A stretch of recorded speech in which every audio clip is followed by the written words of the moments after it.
Alright guys, welcome back. Mission 2 of Return of Double Dragon. Like I was saying with the story, they basically eliminated it in the game, which makes for some really awkward scenes.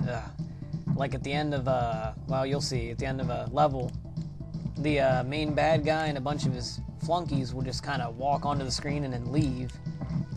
And they were actually supposed to be kidnapping Marion, who's your girlfriend in all the Double Dragon games. They just eliminated all the dialogue and everything like that, and you're just kind of out beating people up. There's actually, I want to mention the boomerang here because I'm not sure how many more opportunities I'll get to use one. In the American version, you actually could not catch them after you threw them. They would go a lot further, but whenever they came back to you, they would just hit you and knock you over. In this version, if you can manage to get one, you can actually catch it and use it over and over again, which is obviously more useful than being able to throw it once and that's it. Oh boy.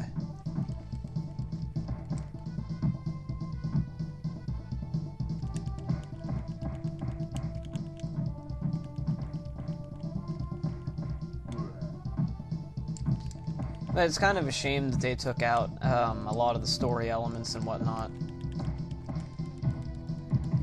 because I think that could have been the saving grace for this game. It seems like this game's not very popular today, like as much as other classic games in this series and other series of games, which I think's a shame. Because it's really not a bad game.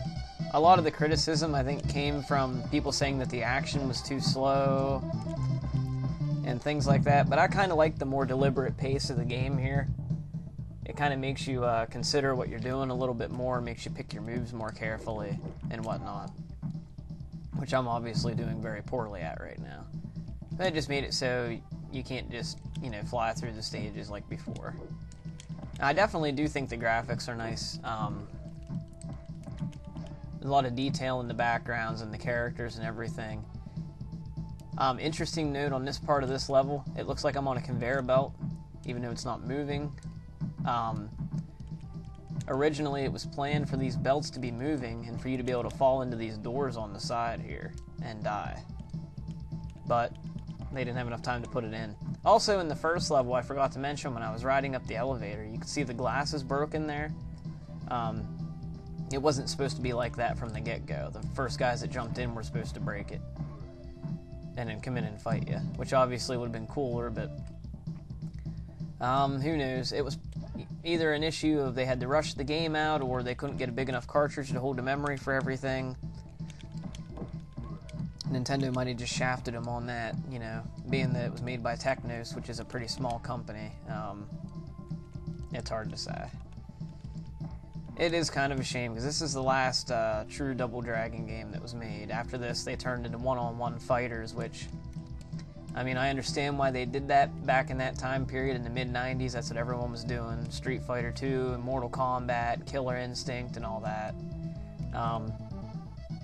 It's just a shame, though, that this was the last hurrah for the series.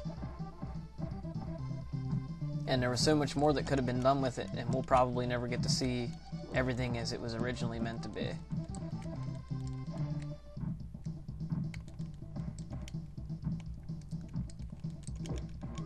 And as you see there, ran into another Steve. You run into a lot of the bosses again and again and again.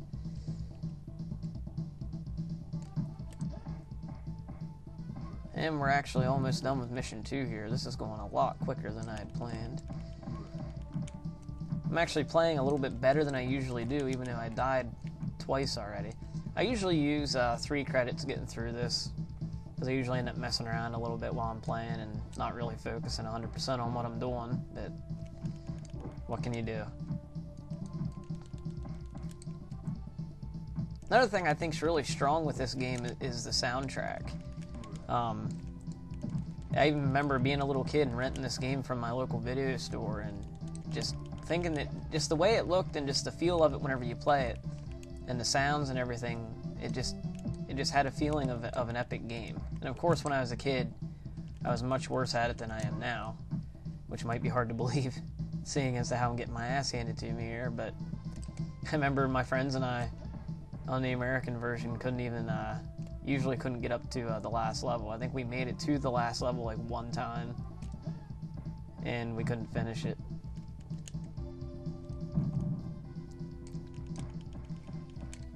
So I guess it's just one of those things where you had to be there back then, and just like experiencing it for the first time when the hardware was new and everything. There's really not a feeling like that anymore, because this was such a huge step up from the NES that there's really no comparison. Like today, you go from Xbox to Xbox 360 or PS2 to PS3. Like, yeah, the games are nicer, they look prettier, they sound better. But I mean, it's not anything like earth-shattering anymore like it was back then. Ah, come on, don't kill me, dude.